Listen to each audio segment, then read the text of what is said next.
Oi, eu sou Suzete Fortunato, fonoaudióloga, idealizadora do programa Fono Sem Fronteiras. Há alguns anos me dedico a estudar sobre transtorno do espectro autista e se você, assim como eu, também curte esse assunto, peço que fique aqui comigo porque hoje a gente vai conversar sobre seletividade alimentar. Vamos lá?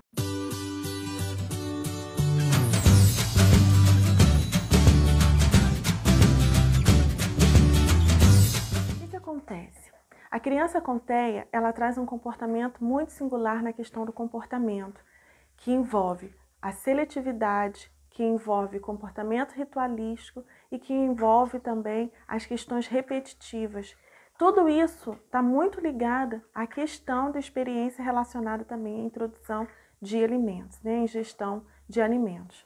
Foi realizada na Universidade de Massachusetts, isso em 2010 aproximadamente, uma pesquisa para saber as questões ligadas à seletividade alimentar. E o que foi entendido nessa pesquisa? O que foi pesquisado? Pesquisou-se em crianças típicas e crianças com transtorno do espectro autista para definir o grau de seletividade que existiam entre elas. Baseando-se em quê? Baseados na recusa alimentar, no repertório alimentar limitado, na ingestão de única frequência, né? Ou seja, a ingestão somente de alguns alimentos pré-determinados para a criança. E essa pesquisa constatou que a criança com TEA apresenta mais recusa alimentar do que as crianças típicas. O repertório alimentar é mais limitado do que a criança típica. Alguns fatores contribuem para a seletividade alimentar, né? E isso está ligado também à questão sensorial. Por quê? Porque existe uma questão de chamada responsividade sensorial. Ou seja, a criança ela tem ali, através do toque, algumas sensações que pode trazer algum comportamento disruptivo. Né? Por quê? Porque a alimentação, os alimentos, eles trazem questões em relação ao cheiro, à textura, o gosto, temperatura, e isso tudo faz com que sejam algumas informações que causem alteração no processo, né, de se alimentar. E tem outras questões também que estão ligadas ao comportamento restrito, né? A questão repetitiva, da inflexibilidade de não se abrir para poder experimentar novos alimentos, as questões gastrointestinais, né? Que muitas vezes causam alergia e causam também, geram desconforto, né? A alergia, a intolerância. Esses padrões precisam ser trabalhados pela equipe multidisciplinar. Não é um trabalho que vai se fazer de forma isolada ou só a família em casa, não.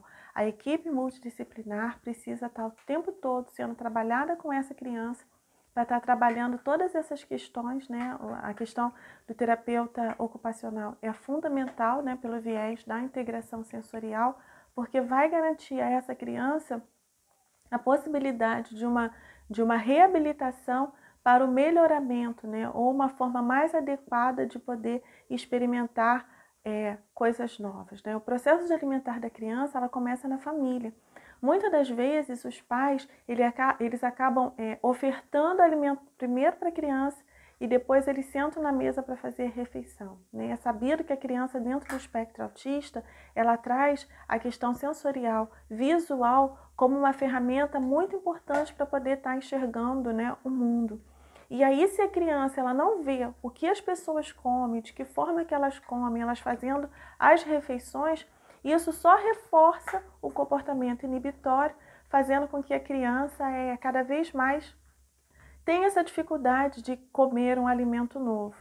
Né? E assim fica sendo modelo, né? A família se oferecendo como modelo, o cuidador se oferecendo como modelo e ela observando o prato, fazendo as refeições juntos, faz com que também vai gerando um novo aprendizado. No ambiente escolar é um ambiente muito rico, né? Principalmente na hora do lanche, onde cada criança lá tem a sua rotina de abrir a lancheira, forrar a mesa com a sua toalhinha, tirar de dentro da lancheira os seus alimentos. É um momento, então, que a criança que se encontra dentro do espectro autista, ela pode estar observando de que forma que aquele colega, aquela criança vai estar se alimentando.